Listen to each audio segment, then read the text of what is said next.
எசேக்கியேல் 38:2. மனுபுத்திரனே, Meshech Tubal ஜாதிகளின் தலைமையான அதிபதியாகிய Magog தேசத்தானான கோகோக்கு எதிராக நீ உன் முகத்தை திருப்பி. இந்த இடத்துல யாரை பத்தி சொல்லப்பட்டிருக்கிறது அப்படின்னு கேட்டீங்கன்னா, வடக்கு பக்கத்திலிருந்து எழும்பி வரக்கூடிய மேசேக் தூபால் ஜாதிகளின் தலைமையான அதிபதியாகிய மாகோக். இது யாரை பத்தி இருக்கு அப்படின்னு கேட்டீங்கன்னா, வடக்கு பக்கத்துல இருந்து இஸ்ரவேல் சைடில் வச்சு நேரா ஒரு கோடு போட்டீங்கன்னா ரஷ்யாவில் போய் நிற்கும். யாராவது மலையிலே வருவாய். அதுக்கப்புறம் வாசிங்க. நெடுநாள் பாழாய் கிடந்து பிற்பாடு.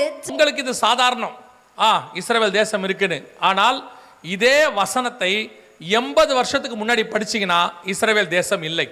இதே வசனத்தை 100 வருஷத்துக்கு முன்னாடி படிச்சீங்கன்னா இஸ்ரவேல் தேசம் இல்லை.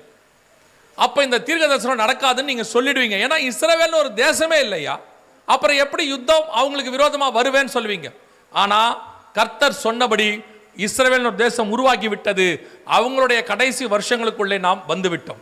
அப்ப இஸ்ரவேலுக்கு விரோதமா இந்த யுத்தம் வரும்னா இப்ப இஸ்ரவேலுங்கிற ஒரு தேசம் இருக்கு, அதனால கண்டிப்பாக வரும். ரெண்டாவது, இஸ்ரவேலின் மலைகளுக்கு விரோதமாய் வரும்.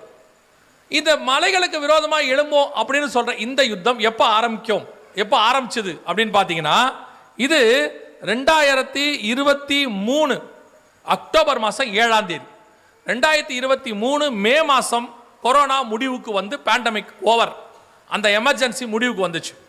அதே வருஷம் அக்டோபர் மாசம் இந்த யுத்தம் ஆரம்பிச்சிச்சு. இது எதற்காக ஆரம்பிச்சதுன்னா, இஸ்ரவேலின் மலைகளுக்காக ஆரம்பிச்சிச்சு.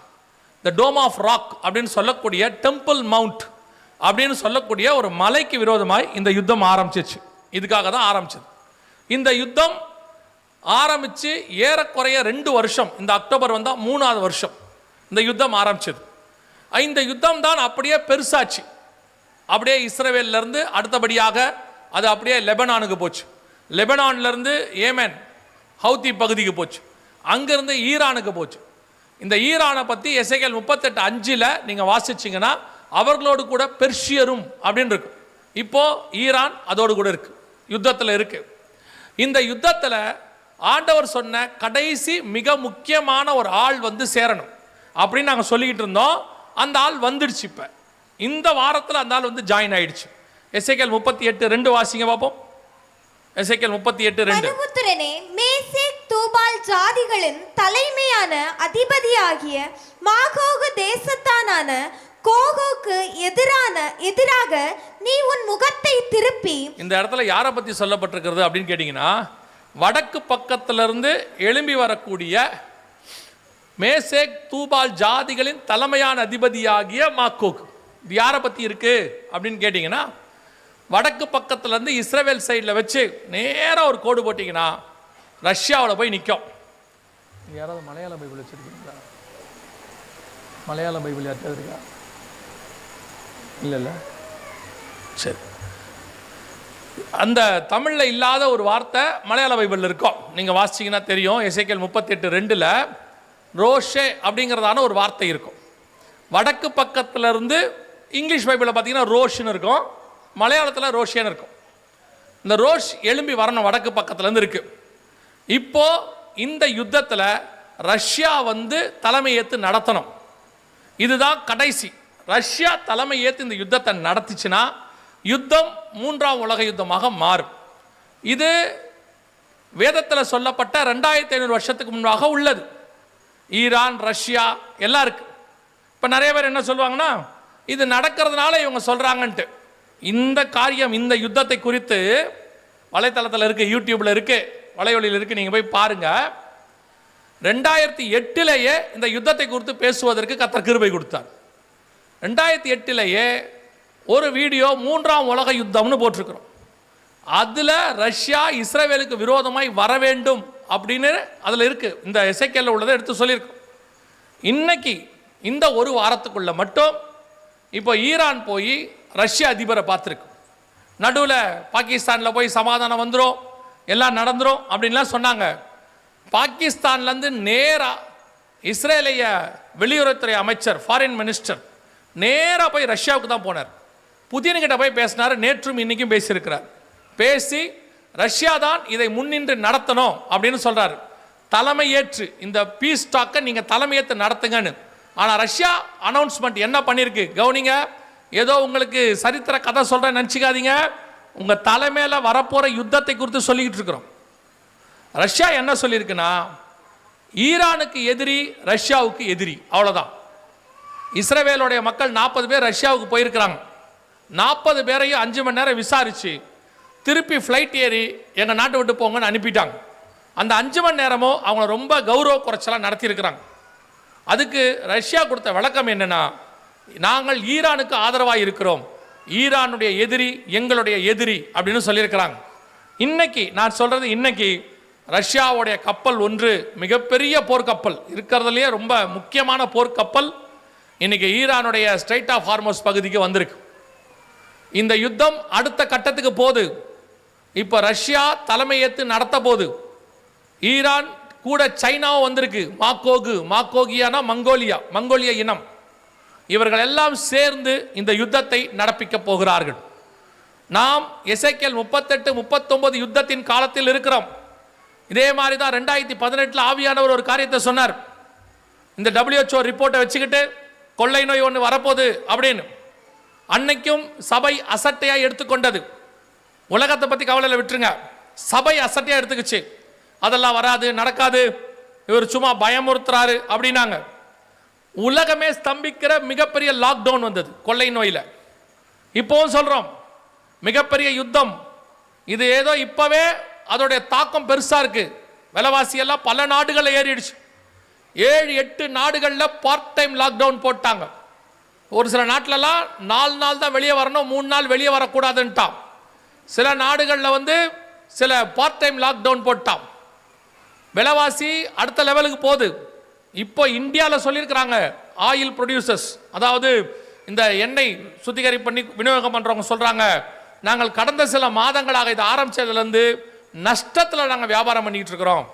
ஒரு 20 ரூபா 25 ரூபா ஏற்றினா மட்டும்தான் எங்களால் சமாளிக்க முடியும்னு அவங்க அறிக்கை கொடுத்துருக்குறாங்க. ஒருவேளை ஏறினாலும் ஏறலாம், தெரியாது என்ன நிலைக்கு போகுதுன்னு. அவங்க சொன்னதை உங்களுக்கு சொல்கிறேன். உலகம் முழுக்க ஒரே நாள் ராத்திரியில் ஸ்ரீலங்காவில் 85 ரூபா 1 லிட்டர் பெட்ரோல் ஏறிச்சு. 85 ரூபா ஏறிச்சு. 315 ரூபாயிலிருந்து 400 ரூபாய் ஆச்சு. அந்த அளவுக்கு விலைவாசி உயர்வு உலகம் முழுக்க போகுது. வெறும் எண்ணெய் மட்டுமல்ல, எண்ணெய், கேஸு, உரம் எல்லா விலையும் ஏறுது. மிகப்பெரியதான பஞ்சம் அப்ரோச் ஆகுது. ஆண்டவர் அங்கே சொல்லியிருக்கிறார், யுத்தங்களையும் செய்திகளையும் கேள்விப்படுவீர்கள். அதுக்கு கீழே ஆண்டவர் சொன்னது பஞ்சங்கள். இப்போவே சூடானில் 8 கோடி பேருக்கு சாப்பாடு இல்லையாமா, மிக மோசமான நிலைமையில் இருக்கிறாங்களாம். இன்னும் இதனுடைய நிலைமை உச்சமாகும். ரஷ்ய வெளியுறவுத்துறை அமைச்சர் சொல்றார், ஐரோப்பாவை பார்த்து நேத்து, நீங்கள் எங்களை எதிர்க்கிறீர்கள், இன்னும் சில வாரங்களிலே நீங்கள் எங்ககிட்ட ஆயிலுக்கு கையேந்துவீங்க, அந்த நிலைமை உங்களுக்கு வரும் என்று சொல்லுகிறார்.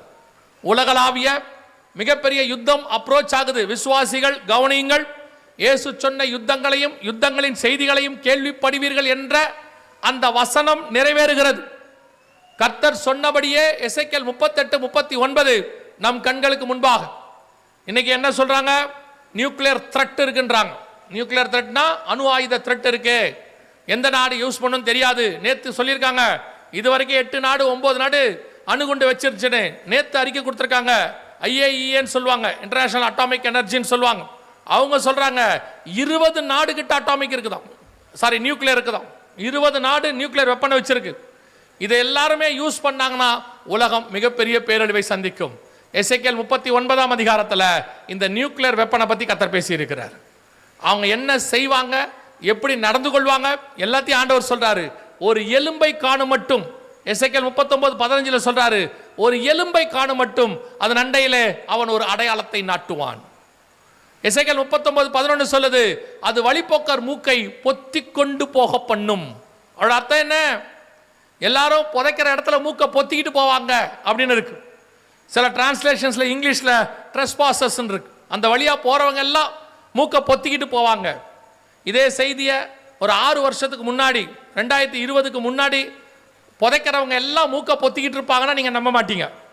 அது எப்படிங்க புதைக்கிறவங்க பொத்துவாங்க? எரிக்கிறவங்க பொத்துவாங்க, நியாயம். ஆனால் புதைக்கிறவன் எப்படி பொத்துவான்னு கேள்வி கேட்பீங்க. ஆனால் கொரோனாவுக்கு பிறகு அந்த கேள்வி நீங்கள் கேட்க மாட்டீங்க. கொரோனாவில் செத்து போன அத்தனை பேரையும் புதைக்கிறவங்க என்ன போட்டுட்டு இருந்தாங்க? மாஸ்க் போட்டுக்கிட்டு இருந்தாங்க. எதனால் மாஸ்க் போட்டாங்க? அந்த உடம்புலேருந்து கிருமி பரவணும். இது வரைக்கும் நீங்கள் பார்த்தது ஒரு நோய் கிருமி. அடுத்து இந்த யுத்தம் முடியும் போது பார்க்க போகிறது நியூக்ளியர் கிருமி. அது காற்றுல கலக்கும். அந்த வழியாக போகிறவங்க எல்லாம் மாஸ்க் போடணும். அப்படி தான் பைபிள் சொல்லுது, அப்படித்தான் உலகமும் சொல்லுது. மிக மோசமான பஞ்சம் ஒன்று வருகிறது, மிக மோசமான யுத்தம் ஒன்று வருகிறது. ஆண்டவர் சொன்னது நம் கண்களுக்கு முன்பாக நடக்குது. இப்பவும் சொல்கிறேன், அந்த இடத்துல நாம் இருக்கிறோம். இதே தான் 2018 ஆண்டவர் சொன்னார், உங்களுக்கு தான் இது கன்வென்ஷன். ஆண்டவரை பொறுத்த வரைக்கும் உங்களுக்கு கொடுக்கக்கூடிய எச்சரிப்பு கூட்டம், உங்களுக்கும் உங்கள் குடும்பத்திற்கும் உங்கள் திருச்சபைக்கும் ஆண்டவர் அடுத்து நடக்க போகிற சம்பவங்களிலே முன்பதாக உங்களுக்கு அறிவிக்கிறார். மத்தேயு 24:24-25 வாசிச்சு பாருங்க. இயேசு தெளிவா சொல்லார், இதோ நான் உங்களுக்கு முன்பதாகவே அறிவித்திருக்கிறேன். அதைத்தான் இப்பொழுது உங்கள் பகுதிக்கு கர்த்தர் வந்து சொல்லுகிறார். அப்ப இப்படி ஒரு கொள்ளை நோயும் இப்படி ஒரு யுத்தமும் அப்ரோச் ஆயிடுச்சு, நம்ம கண்ணுக்கு முன்னாடி வந்துருச்சு. இப்ப இதுல இருந்து நாம என்ன செய்யணும், இது என்ன நடக்கும் அப்படின்னு கேட்டீங்கன்னா, மிக மோசமான ஒரு 3ஆம் உலக யுத்தத்தை உலகம் சந்திக்கும். இந்த யுத்தத்தில் எவ்வளோ பேர் பாதிக்கப்படுவாங்க அப்படின்னு சொன்னா, முன்னாள் அமெரிக்க ஜனாதிபதி சொல்றாரு, ஜோ பைடன் சொல்றாரு, கிட்டத்தட்ட 500 கோடி பேர் வரை பாதிக்கப்படுவார்கள்னு சொல்றாரு. விளாடிமிர் புதின் ரஷ்ய அதிபர் சொல்றாரு, எவ்வளோ பேர் மிகப்பெரிய பாதிப்பை சந்திப்பாங்கன்னு எனக்கு தெரியாது, ஆனா மனித சமுதாயம் மிகப்பெரிய அழிவை சந்திக்கும் அப்படின்னு சொல்றாரு. இப்போ ஸ்டார்ட் பண்ணாதீங்கன்னு சொன்ன புதின் ஸ்டார்ட் பண்றதுக்கு ரெடி ஆயிட்டார். நாம ஒரு மிக மோசமான காலகட்டம் உலகத்துக்கு, அதை நாம் கிராஸ் பண்ண போகிறோம். கொரோனாவை பார்த்தா மாதிரியே இன்னும் ஒன்றை பார்க்க போகிறோம். ஆனால் இது யுத்தம். கொரோனா என்பது கொள்ளை நோய். இயேசு சொன்ன யுத்தத்தை நாம் பார்க்க போகிறோம். இப்போ அவர்களும் சொல்றாங்க, நான் ரொம்ப ஒருத்தருடைய ப்ரூஃப்ஸை உட்காந்து பார்ப்பேன். அவர் இராணுவத்திலிருந்து ரிட்டையர் ஆனவர், இந்திய இராணுவத்தில். அவரோட வலைவலி வச்சிருக்கிறார், யூடியூப் வச்சிருக்கிறார். அதில் அவர் போடும்போது அவர் சொல்கிறாரு, 72 மணி நேரத்துக்குள்ள இந்த சமாதான பேச்சுவார்த்தை முடியலன்னா அடுத்து மிக மோசமான விளைவுகளை உலக தலைவர்கள் எடுக்க வாய்ப்பு இருக்கிறது, மேபி நடக்கலாம் அப்படின்னு அவர் சொல்கிறார். அவர் இப்போ நான் பைபிள்லேருந்து சொல்கிறது, அவர் உலக அந்த யுத்தத்திலிருந்து இராணுவத்திலேருந்து சொல்கிறார். இப்போ அவர் இல்லை இராணுவத்தில். நல்லா கவனிச்சு பாருங்க, அடுத்த 72 ஹவர்ஸ்னு அவர் சொல்கிறார். இப்போ அந்த பேச்சுவார்த்தை ஃபெயிலியரை நோக்கி போகிறது. ஆனால் இப்போ பேச்சுவார்த்தை என்னவா முடியும், ஃபெயிலியரா, அதெல்லாம் ரெண்டாவது. ஆனால் எசேக்கியேல்ல சொன்ன யுத்தமானது நம் கண்களுக்கு முன்பாக ரொம்ப பக்கத்தில் இருக்கு. இதிலிருந்து வரப்போகிறதான இந்த காரியத்திலிருந்து நம்மையும் நம்முடைய பிள்ளைகளையும் குடும்பத்தையும் திருச்சபையும் காப்பாற்ற வேண்டிய மிக முக்கியமான ஒரு பொறுப்பை கர்த்தர் நம் கையிலே கொடுத்து வச்சிருக்கிறார். இந்த காரியத்தை உங்களுக்கு சொல்றதுக்கான காரணம் என்ன, திருப்பியும் சொல்றேன். ஒரு சாரார் இதை ஆப்போசிட்டா புரிஞ்சுக்கிறாங்க. இவர் பயமுறுத்துற மாதிரி பிரசங்கம் பண்றாரு. அப்படி பார்த்தா போய் யோனா நினிவே ஜனங்களுக்கு சொன்னது பயமுறுத்தலா இல்ல எச்சரிப்பான்னு சொல்லுங்க. நோவா சொன்னது பயமுறுத்தலா எச்சரிப்பா, உலகம் தண்ணியில் அழிய போகுதுன்னாரு. ஆனா அவர் பேழையை ரெடி பண்ணிக்கிட்டு சொல்றாரு. அவரோட அர்த்தம் என்ன, உலகம் அழிய போகுதுங்கிறது மெசேஜ் இல்ல, அழிய போது காப்பாத்துறதுக்கு பேழை ஒன்று ரெடியா இருக்குங்கிறதா மெசேஜ். நினிவே ஜனங்களுக்கு செய்தி என்ன, அழிய போது என்பதல்ல, அதற்கு நடுவில் தேவன் உங்களை காப்பாற்ற வல்லமை உள்ளவராய் இருக்கிறார், அதான் மெசேஜ். சோதோம் அழிய போது என்பது மெசேஜ் அல்ல, அதுக்கு நடுவில் உன்னையும் உன் குடும்பத்தையும் கர்த்தர் காப்பாற்றுவார், அதுதான் மெசேஜ். இதைத்தான் இயேசுவும் சொல்றார். மத்தேயு 24:6 சொல்றாரு, யுத்தங்களையும் யுத்தங்களின் செய்திகளையும் கேள்விப்படுவீர்கள், கலங்காதபடி எச்சரிக்கையாயிருங்கள், இவைகளெல்லாம் சம்பவிக்க வேண்டியதே, ஆனாலும் முடிவு உடனே வராது. கலங்காதபடி எச்சரிக்கையாயிருங்கள், இதான் மெசேஜ். இதெல்லாம் நடக்கும். முதலாம் உலக யுத்தத்தை விட 2ஆம் உலக யுத்தத்தை விட 3ஆம் உலக யுத்தம் மிக மோசமாக இருக்கும் என்று சொல்லுகிறார்கள். அவ்வளவு பெரியதான யுத்தமும் கொள்ளை நோயும் பஞ்சங்களும் ஒரு சேர வரும். உலகம் முழுக்க பல நாடுகள் இதில் பாதிக்கப்படும். கோடி கோடியாய் ஜனங்கள் பாதிக்கப்படுவார்கள். ஆனால் இவைகளுக்கு நடுவில் ஆண்டவர் உங்களுக்கு கொடுக்கக்கூடியதான வார்த்தை என்னவென்றால், கலங்காதபடி எச்சரிக்கையாயிருங்கள். அது என்னங்க, இவ்வளவு நடக்கும் போது நாங்கள் கலங்காதபடி எப்படி எச்சரிக்கையாக இருக்கணும்? அதோட அர்த்தம் என்னன்னா, இவைகளுக்கு நடுவில் இதெல்லாம் உலகத்தில் நடக்கிற சம்பவம். இயேசுகிட்ட கேட்டாங்க, உம்முடைய வருகைக்கும் உலகத்தின் முடிவுக்கும் அடையாளம் என்ன? அந்த அடையாளத்தில் ஒரு அடையாளம் தான் இது. இது நடக்கும், ஆனால் உங்களுக்கும் எனக்கும் அல்ல. உங்களுக்கும் எனக்கும் ஒரு உதவி வரும் கண்மலை இருக்கிறது. வாதை உன் கூடாரத்தை அணுகாது, பொல்லாப்பு நேரிடாது. இதுதான் கர்த்தர் பண்ண வாக்குத்தத்தம். அப்ப தேவ ஜனங்கள் அவரை நோக்கி பார்க்கிறவர்கள் இவைகளுக்கு நடுவிலே பத்திரமாய் பாதுகாக்கப்படுவார்கள். அதை நிரூபிக்க வேண்டியது உங்களுடைய வேலை. இப்ப நாங்க இதுல என்னங்க செய்யணும்? இயேசு ஒரே வார்த்தை சொல்றாரு, கலங்காதபடி எச்சரிக்கையா இருங்கள். பயப்படுறதுக்கு எச்சரிக்கையா இருங்க, பயப்படாதபடி எச்சரிக்கையா இருங்க. ஏன் தெரியுமா? பயம் என்பது ஒரு விதமான பாவம். வெளிப்படுத்துற விசேஷம் சொல்லுது, கடைசி காலத்துல நரகத்துக்கு போறவங்க லிஸ்ட்ல ஃபர்ஸ்ட் யார் இருக்கிறா தெரியுமா? பயப்படுகிறவர்கள் அப்படின்னு இருக்கு. இந்த மாதிரி சம்பவங்கள் நடக்கும்போது உங்களுக்கு ஒன்று தெரியணும், உலகம் பெரிய பேரழிவை சந்தித்தாலும் சரி, எப்பேற்பட்ட காரியங்கள் நடந்தாலும் சரி, இவைகளுக்கு நடுவில் எங்களை பாதுகாக்கிற ஒருவர் இருக்கிறார். எங்கள் இரட்சகர் இன்னும் உயிரோடு கூட இருக்கிறார். எங்கள் தேவன் சர்வ வல்லமை உள்ள தேவன். நாங்கள் அவருடைய வஸ்திர மறைவுக்குள்ளே இருக்கிறோம். அவருடைய உள்ளங்கையிலே வரைந்து வைக்கப்பட்டிருக்கிறோம். கண்ணின் கருவிழியாய் பாதுகாக்கிற தேவன் ஒருவர் இருக்கிறார். அவர் எங்களை பாதுகாப்பார். இந்த விசுவாசம் உனக்கு வரணும். நீங்கள் உலகத்தார மாதிரி சேர்ந்து பயந்தீங்கன்னா, இப்பவும் சொல்றேன், அரசாங்கம் ஒரு பிரிகாஷன் எடுக்க சொல்லுதுன்னா எடுங்க, மாஸ்க் போடுனா போடுங்க, அதெல்லாம் உங்களை சொல்லல. ஆனா இருதயத்தில் பயப்படாதிருங்கள். நீங்க பயந்தால் வசனம் சொல்லுது, நான் பயந்தது எனக்கு நேரிட்டது. ஒண்ணு மட்டும் உங்களுக்கு தெரியணும், உங்களை கொண்டு வந்த தேவன் வனாந்தரத்தில் அழிப்பதற்காக கூட்டிக் கொண்டு வரவில்லை, கானானுக்கு கொண்டு போய் சேர்ப்பதற்காக அழைத்து கொண்டு வந்தார். உங்கள் தரிசனமும் உங்கள் வாக்கு தத்தமும் நிறைவேறும் வரை ஒரு நாளும் கர்த்தர் உங்களை கைவிடவே மாட்டார். அவர் வாக்கினால் சொன்னதை கரத்தினால் நிறைவேற்றுவார். அது வரைக்கும் உங்களை யாரும் எதுவும் செய்ய முடியாது.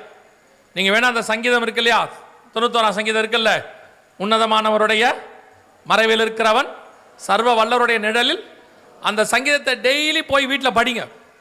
விசுவாசத்தை வளங்க. வசனம் தான் விசுவாசத்தை வளர்க்கும். நியூஸ் வளர்க்காது. நியூஸ் பயமுறுத்தும். யாரு கூடயாவது உட்கார்ந்து பேசிட்டீங்கன்னா பயமுறுத்துவாங்க. ஆனா எது விசுவாசத்தை வளர்க்கும் தெரியுமா? கர்த்தருடைய வார்த்தை உங்கள் பயத்தை போக்கும். கர்த்தருடைய வார்த்தை சொல்லும், எகிப்து சேனை ஒரு பக்கம் வந்தாலும், செங்கடல் ஒரு பக்கம் நின்றாலும், அவைகளுக்கு நடுவிலே இஸ்ரவேலை கடக்க பண்ணி பத்திரமாய் பாதுகாத்த தேவன் இந்த யுத்தங்களுக்கு நடுவிலே, கொள்ளை நோய்களுக்கு நடுவிலே, பஞ்சங்களுக்கு நடுவிலே எங்களை பத்திரமாய் பாதுகாக்க வல்லமை உள்ளவராய் இருக்கிறார். இந்த விசுவாசம் உங்களுக்கு வரணும். அதுக்கு தான் இந்த கூட்டம்.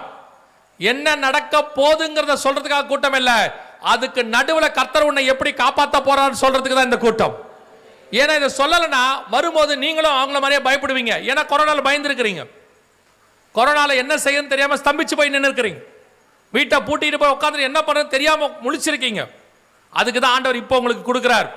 மோசே வந்து இஸ்ரவேல் ஜனங்களுக்கு சொன்னது போல, நீங்கள் உங்கள் ஆட்டுக்குட்டியின் ரத்தத்தை நிலைக்கால்களில் பூசி, பாதரட்சையை தொடுத்துக்கொண்டு, கைகளிலே தடிகளை பிடித்துக்கொண்டு, உங்கள் அரைக்கச்சையை கட்டிக்கொண்டு, கசப்பான கீரையை புசிக்க வேண்டும் என்று ஒரு சட்டத்திட்டத்தை சொல்லிக் கொடுத்து, இந்த வாதை உன்னை அணுகாது என்று சொல்லி அவர்களுக்கு ஒரு தைரியத்தை சொன்னது போல ஆண்டவர் உனக்கு சொல்லுகிறார், நீ விசுவாசித்தால் தேவனுடைய மகிமையை காண்பாய். உன் வீட்டுக்குள்ள எந்த வாதையும் வராது. உன் வீட்டை எந்த குண்டும் தாக்காது. எந்த கிருமியும் உன் வீட்டுக்குள் நுழையாது. உன் வீட்டில் இருக்கிற எண்ணெயும் மாவும் குறைவுபடாது. சர்வ வல்லமையுள்ள தேவன் உன்னை பாதுகாக்க வல்லமை உள்ளவராய் இருக்கிறார். இதுதான் வரப்போற காலங்களிலே கர்த்தர் உனக்கு செய்ய போறது. இல்ல அது எப்படிங்க எல்லாருக்கும் வருது நமக்கு வராதுன்னு எப்படி சொல்லுவீங்கன்னா வரும். ஏன்னா நீங்கள் என்ன நம்புனீங்களோ அதான் நடக்கும். யோசுவாவும் காலேபும் உள்ள அந்த விசேஷத்த ஆவி உங்களுக்கு வரணும். இந்த 3ஆம் உலக யுத்தம் மிகப்பெரிய அளவில் வரும்போது உலகளாவிய எல்லா பக்கமும் பரபரப்பாக காரியங்கள் நடக்கும்போது உனக்கு ஒன்று தெரியணும், இது எல்லாம் நடக்கும். ஆனால் நான் விசுவாசிக்கிறவர் இன்னார் என்று அறிந்திருக்கிறேன். அவர் என்னை பறந்து காக்கிற பட்சியை போல பாதுகாக்க வல்லமை உள்ளவராய் இருக்கிறார். அதுக்காகத்தான் இந்த கூட்டம் நடக்குது. நல்லா தெரிஞ்சுக்கொள்ளுங்க. இப்போ நான் உங்களுக்கு சொல்லிட்டு போறோம், திருப்பி வருவதற்கு வாய்ப்பு இருக்குமான்னு தெரியாது. ஆனால் இப்பவே அதற்கான ஒரு ஆயத்தத்தை நீங்கள் தொடங்குங்க. சும்மா நீங்க உட்காந்துக்கிட்டு இன்னும் பேர பிள்ளைகளுக்கு இடம் வாங்கறதுக்குலாம் நேரம் இல்லை.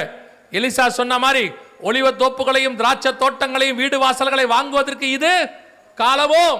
அந்த காலம் இது அல்ல. இது உங்களையும் உங்கள் குடும்பத்தையும் பேழைக்குள்ளே பத்திரமாய் பாதுகாக்கிற காலம். நோவா தன் குடும்பத்தை ரட்சிக்கும்படிக்கு ஒரு பேழையை உண்டு பண்ணினான். அதே மாதிரி தான் ஆண்டவர் இப்ப கொடுக்கிறார், லாஸ்ட் சான்ஸ். நாம் இனி ஒவ்வொரு நாளும் வீடுகளிலே கர்த்தரை நோக்கி பார்க்க போகிறோம். வீடுகளிலே குடும்ப ஜெபம் ஆரம்பிக்கணும். நீங்கள் உட்கார்ந்து உங்கள் வீடுகளிலே துதியும் ஸ்தோத்திரமும் ஆரம்பிக்கணும்.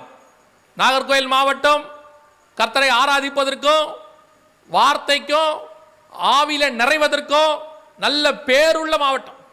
எப்பவும் சொல்லுவாங்க, மற்ற எல்லா மாவட்டத்திலும் சொல்லுவாங்க, வருஷம் 365 நாளும் நாகர்கோயில் என்ன நடக்குமா, கன்னியாகுமரி மாவட்டத்தில் என்ன நடக்குமா, கன்வென்ஷன்ஸ் நடக்குமா.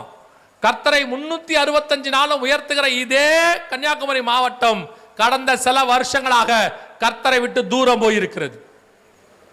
ஆவியிலே ஆராதிப்பதற்கு பதிலாக மாம்சத்தின் ஆராதனை வந்திருக்கு. கர்த்தருடைய வார்த்தைக்கு பதிலாக உலகத்தின் வார்த்தை உள்ளே நுழைஞ்சிருக்கு. இன்னைக்கு பிழையாம் போன்ற தீர்க்கதரிசிகள் உங்களுக்குள்ளே நுழைந்திருக்கிறார்கள். பாலாக்கினுடைய காசுகளுக்காக தீர்க்க தரிசனம் உரைக்கக்கூடிய தீர்க்கதரிசிகள் உங்களுக்குள்ளே நுழைந்திருக்கிறார்கள். இயேசபேலின் உபதேசங்களுக்கு இடம் கொடுக்கிறவர்கள் உங்க இடத்துல இருக்கிறீர்கள். உங்களுக்கு ஆண்டவர், நீங்கள் கர்த்தருக்கு பிரியமாய் இருந்த காலம் ஒன்று உண்டு, அதன் நிமித்தம் கர்த்தர் உங்களுக்கு சொல்லுகிறார், காசுக்காக ஊழியம் பண்ணாத, காசுக்காக ஊழியம் பண்ணாதீங்க, உலகத்தினுடையதான தேவைகளுக்காக செய்யாதீங்க, கர்த்தருக்காக ஊழியம் பண்ணுங்க, தேவைகள் தானாய் சந்திக்கப்படும். பரலோகத்தின் தேவன் உன்னை போஷிக்க வல்லமை உள்ளவராய் இருக்கிறார். சும்மா எதுக்காக, காசுக்காக உன்னுடைய கொடுத்த வரத்தை, உனக்கு கொடுத்த தாளந்த, கர்த்தர் கொடுத்த தரிசனத்தை யூஸ் பண்ணாத, அதை சம்பாதிக்கிறதுக்கு யூஸ் பண்ணாத. நீ அதை செஞ்சினா ஒரு நாள் நீ பரிதவிக்கப்பட்டவனாய் நிற்பாய், பிள்ளையாமாய் விட மோசமான இடத்துக்கு போவே. கர்த்தர் உனக்கு எச்சரிப்பு கொடுக்கிறார். நீ கன்வென்ஷன் என்றால் நல்ல வாக்கு தத்தத்தை வாங்கிட்டு நல்லா முடியும் போது சாப்பாடு போட்டு சாப்பிட்டு போறது கன்வென்ஷன். இந்த கன்வென்ஷன் கர்த்தர் உங்களையும் உங்கள் ஊழியத்தையும் குடும்பத்தையும் பத்திரமாய் காப்பாதற்கு எச்சரிக்கை கொடுக்கிற கன்வென்ஷன் இது. இந்த கன்வென்ஷனுக்கு வந்தது நல்லது என்று நீங்கள் ஒரு நாள் சொல்லுவீர்கள். கர்த்தர் எங்களுக்கு முன்பதாகவே சொன்னார், எங்களை எச்சரித்தார், எங்களை பாதுகாத்தார், நாங்கள் இப்பொழுது பத்திரமாய் இருக்கிறோம் என்று நீங்கள் சாட்சி சொல்லத்தக்கதாக கர்த்தர் உங்களை ஆசீர்வதிப்பார். கர்த்தருடைய வருகை ஒருவேளை முந்துமானால், இவைகளுக்கு நடுவிலே கர்த்தருடைய வருகை வருமானால், அதற்கும் சபை ரெடியா இருக்கணும், அதற்கும் சந்திக்கிறதுக்கு ரெடியா இருக்கணும். நீங்களும் நானும் ஏன் இயேசுவை தேடுறோம் தெரியுமா? கிறிஸ்தவங்கன்னு மார்த்தட்டி கொள்றதுக்கு இல்ல. இத்தனை % கன்னியாகுமரியில கிறிஸ்தவங்க, நாங்க இங்க மெஜாரிட்டியில் இருக்கிறோன்றதுக்காகலாம் இல்ல. பரலோகத்தில் சிறுபான்மையினர் பெரும்பான்மையினர் என்ற மண்ணாங்கட்டி எல்லாம் கிடையாது.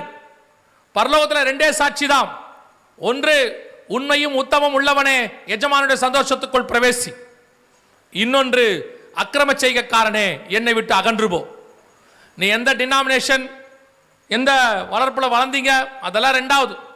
உன் இருதயம் தான் ஃபர்ஸ்ட். கர்த்தர் உன் இருதயத்தை பார்க்கிறார். அவரை சந்திப்பதற்கு சபை ரெடியா இருக்குதா? கர்த்தரை சந்திப்பதற்கு உன் ஆவி ஆத்மா சரீரம் ரெடியா இருக்குதா? உங்களுடையதான ஆவி ஆத்மா சரீரம் கர்த்தருடைய ரத்தத்தாலே கழுவப்பட்டிருக்கிறதா? பாவ மன்னிப்பு நிச்சயம் இருக்கா? அதான் ஃபர்ஸ்ட். ஆண்டவர் என் பாவத்தை மன்னிச்சிருக்கிறாருங்கிற நிச்சயம் இல்லாம, ரட்சிப்பின் சந்தோஷம் இல்லாம நீ வருகையில போக முடியாது. ஒரு நாள் ரட்சித்தாரு, நான் ரட்சிக்கப்பட்டு 20 வருஷம் ஆச்சுனா இல்ல, அனுதினமும் ரட்சிக்கப்பட வேண்டும் என்று வேதம் சொல்லுகிறது. நான் அடைந்த ரட்சிப்பை பத்திரமாய் பாதுகாத்துக் கொள்ள வேண்டும் என்று வேதம் சொல்லுகிறது. முடிவு பரியந்தம் நிலைநிற்கிறவனே ரட்சிக்கப்படுவான் என்று வேதம் சொல்லுது. என்னைக்கோ அடைந்த ரட்சிப்பை புதுப்பிக்கணும். ஒவ்வொரு நாளும் அந்த கான்சியஸ் இருக்கணும். ஆண்டவர் வந்தா நான் போகணுங்கிற எண்ணம் இருக்கணும். 20 வருஷத்துக்கு முன்னாடி ரட்சிக்கப்பட்டேன், அந்த 20 வருஷம் முன்னாடி உள்ள ரட்சிப்பின் எக்ஸ்பீரியன்ஸ்ல வாழ்றவங்க நிறைய பேர் இருக்கிறாங்க. எக்ஸ்பீரியன்ஸ் உதவாது, உன்னை ஏமாத்திடும். ஆனா ஒவ்வொரு நாளும் தேவ சமூகத்தில் காத்திருந்தினா அது உன்னை கொண்டு போய் பரலோகத்தில் சேர்த்துரும். 2வது, பிதா குமாரன் பரிசுத்தாவின் நாமத்தினாலே தண்ணீர்ல மூழ்கி ஞானசானம் எடுத்திருக்கணும்.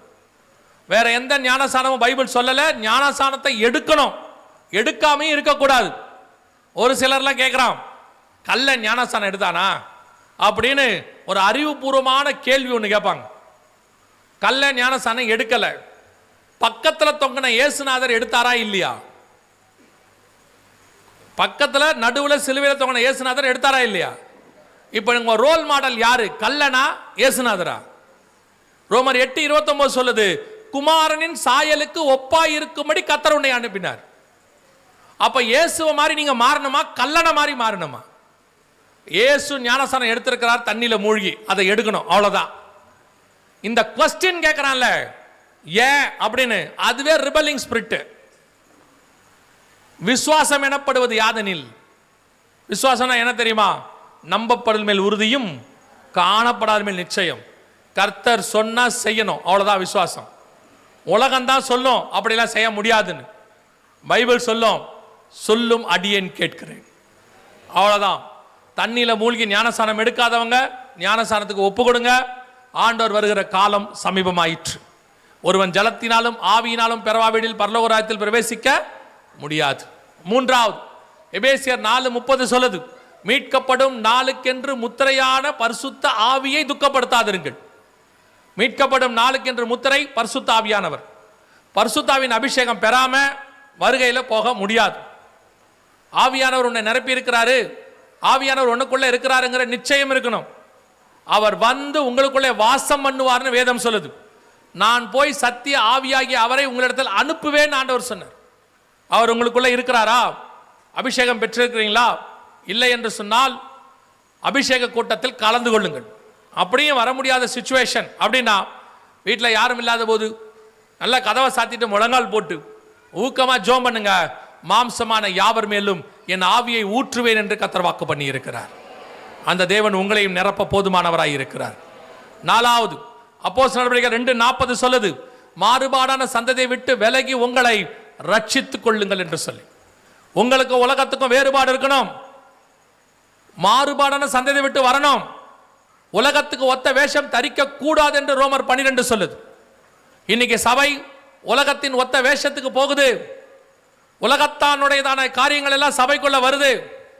உலகத்தார் உபதேசம் ஒரு காலத்தில் வந்துச்சு, இப்போ உலகத்தாருடைய ஆக்டிவிட்டிஸ் வருது. ஒரு காலத்தில் சபை இருந்ததான அந்த வேறுபாடு இப்ப சபைக்குள்ள இல்ல. சபைக்கு வருவனையும் உலகத்தானையும் சபைக்கு வர்றதை பார்க்கும் போதே தெரிஞ்சுக்கலாம். அவனுடைய நடை உடை பாவனை எல்லாத்தையும் தெரிஞ்சுக்கலாம். இப்ப யாரையும் தெரிஞ்சுக்க முடியாது. உலகத்தானை விட மோசமான ட்ரெஸ் சபைக்குள்ள இருக்கு. உலகத்தானை விட மோசமான அருவருப்பான காரியங்கள் சபைக்குள்ள நடக்கும். நான் சொல்லல, பவுல் சொல்றார். புறஜாதியாருக்குள்ளும் காணப்படாத அருவருப்புகள் உங்களுக்குள் காணப்படுகிறதேன்னு ஆண்டவர் சொல்றார். இன்னைக்கு அது இருக்கு சர்ச்சுக்குள்ள, சபைக்குள்ள. உலகத்தின் ஆராதனை அன்னைக்கு ஒரு அந்நிய அக்கினியை கொண்டு வந்த உடனே, நாதாபாபி கொண்டு வந்த உடனே கர்த்தர் அடித்தார்னு இருக்கு. இன்னைக்கு கிருபையின் காலம். உலகத்தின் மியூசிக்கு, உலகத்தின் ஆட்டம், உலகத்தில் இருக்கிற கேலி, உலகத்தில் இருக்கிற களியாட்டம், உலகத்தில் இருக்கிற கூக்குரல், உலகத்தில் இருக்கிற அரசியல், உலகத்தில் இருக்கிற அருவருப்பு எல்லாத்தையும் சபைக்குள்ள கொண்டாராம். கர்த்தர் கிருபை உள்ளவர், பொறுத்துக்கிட்டு இருக்காரு. அதனால உன்னை விட்டுட்டார்னு அர்த்தம் இல்லை. நான் சொல்லுவேன், உடனே அடிச்சு திருத்திட்டார்னா நல்லது, விட்டு பிடிக்கிறார்னா கஷ்டம். அதனால தான் உங்களுக்கு திருப்பி சொல்றேன், சபை உலகத்துக்கு ஒத்த வேஷம் தரிக்க கூடாது. ஊழியம் பண்றவங்களுக்கு சொல்றேன், நீங்கள் விசுவாசியை கவருவதற்காக ஊழியம் பண்ணாதிருங்கள். சபை விசுவாசியை திருப்திப்படுத்துவதற்கு அல்ல, தேவனை திருப்திப்படுத்துவதற்கு தான் ஊழியம். You want to satisfy the God. இன்னைக்கு வரவங்கள விசுவாசிகளை எப்படி தக்க வச்சு கொள்ளலாம்? யாராவது ஊழியத்தை கூப்பிட்டாங்கன்னா தாளந்த பயன்படுத்தினா திருப்பி கூப்பிடணும், தாளந்த பயன்படுத்தாதீங்க. இருக்கிறத சத்தியத்தை சத்தியமா பேசுங்க. கர்த்தர் சொல்றதை செய்யுங்க. இவன் எவனோ உங்களை நியாயம் தீர்க்க போறவன் கிடையாது. நியாயம் தீர்க்கிற ஒருத்தர் அங்கே உட்கார்ந்து இருக்கிறார். அவருக்கு நீங்கள் உண்மை உள்ளவர்களாக இருந்தா போதும். ஒருவேளை மனுஷன் உங்களை கூப்பிடாட்டி, இன்னொரு தடவை சான்ஸ் கொடுக்காட்டி கவலைப்படாதிருங்கள். உன் உத்தமத்தை பார்த்து கர்த்தர் உனக்கு வாசலை திறக்க போதுமானவராக இருக்கிறார். இன்னைக்கு நிறைய பேர் ஊழியர்களுடைய பிரச்சனை என்னன்னா, இப்படி நாம சத்தியத்தையோ அல்லது ஆவியிலையோ கரெக்டா இருந்தோம்னா நிறைய பேர் நம்மளை ரிஜெக்ட் பண்ணுவாங்க. இருக்கட்டும், பரலோகம் உன்னை ஏற்றுக்கொள்ளும். மனுஷன் ரிஜெக்ட் பண்ணா என்ன? ஒரு மனுஷன் தள்ளுனா 9 கதவை திறப்பதற்கு கர்த்தர் வல்லமை உள்ளவராய் இருக்கிறார். மனுஷனை நம்பி அல்ல, நாம் தேவனை நம்பி இருக்கிறோம். அதனால வேறுபாடுள்ள வாழ்க்கை ரொம்ப முக்கியம். You don't want to satisfy the people. உங்களுக்கு மேல இருக்கிறவங்களை திருப்தி பார்த்து நினைக்காதீங்க. சபை என்பது களியாட்டத்தினுடைய என்டர்டைன்மெண்ட்டுடைய அவங்கள சந்தோஷமா வச்சுக்கிற இடம் அல்ல. சபை என்பது வந்தவர்களை மறுரூபமாக்குற இடம், பலிபீடம் இருக்கிற இடம். வரவனை சுட்டெரித்து அவருடைய மாம்சத்தை எரித்து ஆவியாய் மாத்துகிற இடம். அந்த மாதிரி தான் ஊழியம் பண்ணணும். ஒருவேளை இந்த ஜனங்களுக்கு ஏற்ற மாதிரி ஊழியம் பண்றவங்க நல்லா இருப்பாங்க, உலகத்துல ஆடம்பரமா இருப்பாங்க, வசதியா இருப்பாங்க, அதை பார்த்து நீ கெட்டு போயிடாத. அதை பார்த்து கெட்டு போயிடாத. ஐயோ இப்படிலாம் இருந்தாதான் நாமளும் பெரிய ஆள் ஆகணும்னு நினைக்காத. அவர்கள் ஒரு நாள் பூவை போல உலர்ந்து போவார்கள்.